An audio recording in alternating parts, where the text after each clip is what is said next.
Mais dans l'immédiat, il est 8h et à la une de l'actualité ce matin, un vent à décorner les bœufs. Jusqu'à 100 km/h attendu cet après-midi dans l'intérieur du pays. L'alerte jaune est décrétée avec des mesures de précaution prises dans les espaces publics.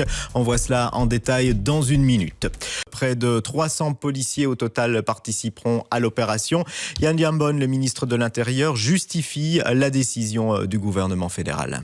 Celui qui passe quand même à travers les mailles du filet et entre sur notre territoire sera emmené vers un centre de traitement de l'Office des étrangers. François, l'antilibéral, l'anti-impérialiste au pays du capitalisme débridé. Au cours des 6 prochains jours et de ses nombreuses interventions, notamment devant le Congrès américain ou aux Nations Unies, il pourrait bien aborder le thème de l'injustice sociale, des inégalités économiques particulièrement marquées dans le pays.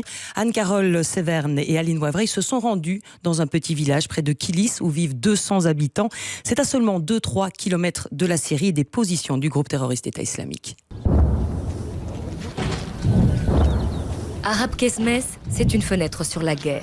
La frontière syrienne n'est qu'à 2 ou 3 kilomètres d'ici. Le bruit des bombes ne s'arrête jamais. Mehmet a 15 ans. Mes frères ont peur. Ils se réveillent en pleurant la nuit. Et ils viennent voir ma mère.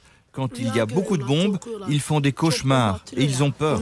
Aux États-Unis, les élections primaires continuent pour désigner les candidats à la Maison-Blanche. Donald Trump a remporté cette nuit le caucus républicain dans le Nevada. Le milliardaire a largement devancé ses rivaux Ted Cruz et Marco Rubio. Sarah Hendricks, vous accompagnez ces Gilles depuis l'aube. Des Gilles qui font en ce moment leur premier rondeau sur la Grand Place.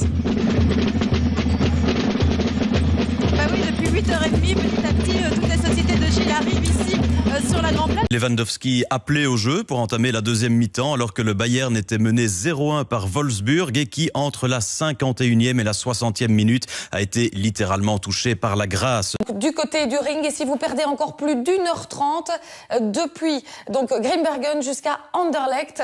Il est 8h25, Sarah, le Zap Télé et peut-être le transfert de l'année, Laurent Ruquier. Peut-être même du siècle. C'est pas trop dit, on est qu'en 2016, donc vous on peut y sur aller. Contact. Laurent Ruquier, peut-être, sur TF1. C'est Téléstar qui l'affirme, c'est relayé dans la DH aujourd'hui. Alors ? On parle de rencontres secrètes.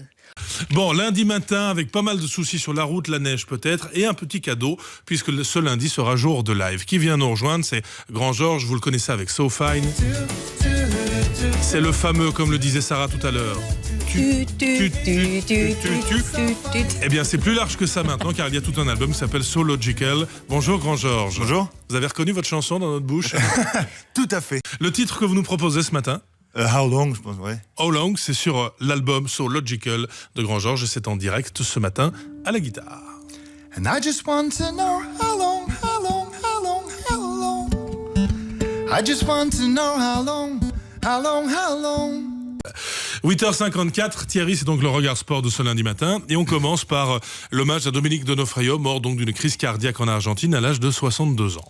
Ouais, beaucoup trop tôt pour quelqu'un qui met tant à la vie, qui a incarné la joie de vivre. Hein, on en parlait avec Jérôme maintenant hors antenne. C'est vrai que son rire restera longtemps gravé dans la mémoire. Bel hommage et supporter du Standard hier à Westerlo. Alors le film donc s'appelle Amis publics. On dit partout que c'est vraiment un grand moment parce que vous sortez de la case sketch, de la case adolescence, de la case Aladdin pour un vrai film avec le fond parce que vous allez aider cet ami, enfin ce frère cancéreux. Vous avez vu le film, Cathy? Comment vous le trouvez, le petit Adams? Mais je pense que ça ouvre une voie vers des rôles, pourquoi pas, un peu plus compliqué s'il en a envie et si son public le suit aussi. C'est très gentil. Moi, c'est un rôle, effectivement, c'est pas Ciao Pantin, mais je trouve que c'est bien aussi de faire parfois de la comédie, comme vous l'avez dit, sur Aladdin pour rire, juste pour rire et pour y aller en famille et se marrer à fond. Et celui-là, c'est plus, je pense, pour rire et réfléchir.